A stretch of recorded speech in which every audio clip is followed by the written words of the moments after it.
بسم اللہ الرحمن الرحیم۔ حضرت انس رضی اللہ تعالیٰ عنہ سے روایت ہے، انہوں نے نبی کریم صلی اللہ علیہ وسلم سے کہ جب تم اذان سنو تو جس طرح مؤذن کہتا ہے اسی طرح تم بھی کہو۔ صحیح بخاری حدیث نمبر 611۔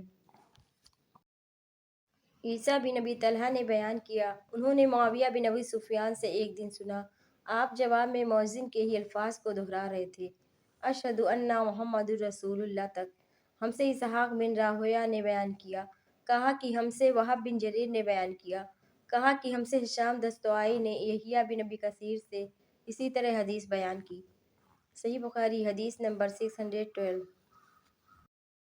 یحییٰ نے کہا کہ میرے بعض بھائیوں نے مجھ سے حدیث بیان کی کہ جب مؤذن نے حی علی الصلاۃ کہا تو معاویہ رضی اللہ تعالیٰ عنہ نے لا حول ولا قوۃ الا باللہ کہا اور کہنے لگے کہ ہم نے نبی کریم صلی اللہ علیہ وسلم سے ایسے ہی کہتے سنا ہے۔ صحیح بخاری حدیث نمبر 613۔ محمد بن منکدر نے جابر بن عبداللہ سے روایت کیا ہے کہ نبی کریم صلی اللہ علیہ وسلم نے فرمایا، جو شخص اذان سن کر یہ کہے اللہم رب ھذہ الدعوۃ التامہ والصلاۃ القائمۃ آت محمد الوسیلۃ والفضیلۃ وابعثہ مقاما محمودا الذی وعدتہ، اسے قیامت کے دن میری شفاعت ملے گی۔ صحیح بخاری حدیث نمبر 614۔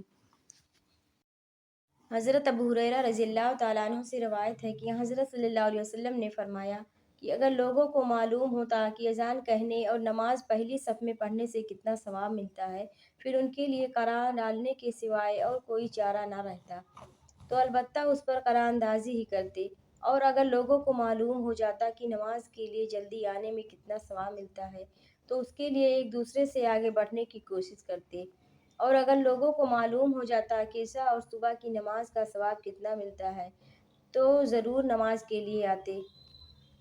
صحیح بخاری حدیث نمبر 615۔ عبداللہ بن حارث نے کہا کہ ابن عباس رضی اللہ تعالیٰ عنہ نے ایک دن ہم کو جمعہ کا خطبہ دیا، بارش کی وجہ سے اس دن اچھی خاصی کیچڑ ہو رہی تھی۔ مؤذن جب حی علی الصلاۃ پہ پہنچا تو آپ نے اس سے یہ کہنے کے لیے فرمایا کہ لوگ نماز اپنی قیام گاہوں پر پڑھ لیں۔ اس پر لوگ ایک دوسرے کو دیکھنے لگے۔ ابن عباس رضی اللہ تعالیٰ عنہ نے کہا کہ اسی طرح مجھ سے جو افضل تھے انہوں نے بھی کیا تھا اور اس میں شک نہیں کہ جمعہ واجب ہے۔ صحیح بخاری حدیث نمبر 616۔ سالم بن عبداللہ نے اپنے باپ سے روایت کیا کہ رسول کریم صلی اللہ علیہ وسلم نے فرمایا کہ بلال تو رات رہے اذان دیتے ہیں، اس لیے تم لوگ کھاتے پیتے رہو یہاں تک کہ ابن ام مکتوم اذان دے۔ راوی نے کہا کہ وہ نابینا تھے اور اس وقت تک اذان نہیں دیتے تھے جب تک ان سے کہا نہ جاتا کہ صبح ہو گئی، صبح ہو گئی۔ صحیح بخاری حدیث نمبر 617۔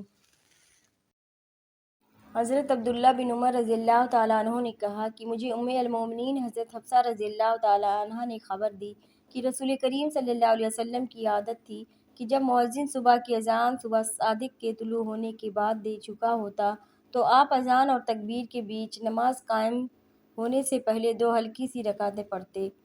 صحیح بخاری حدیث نمبر 618۔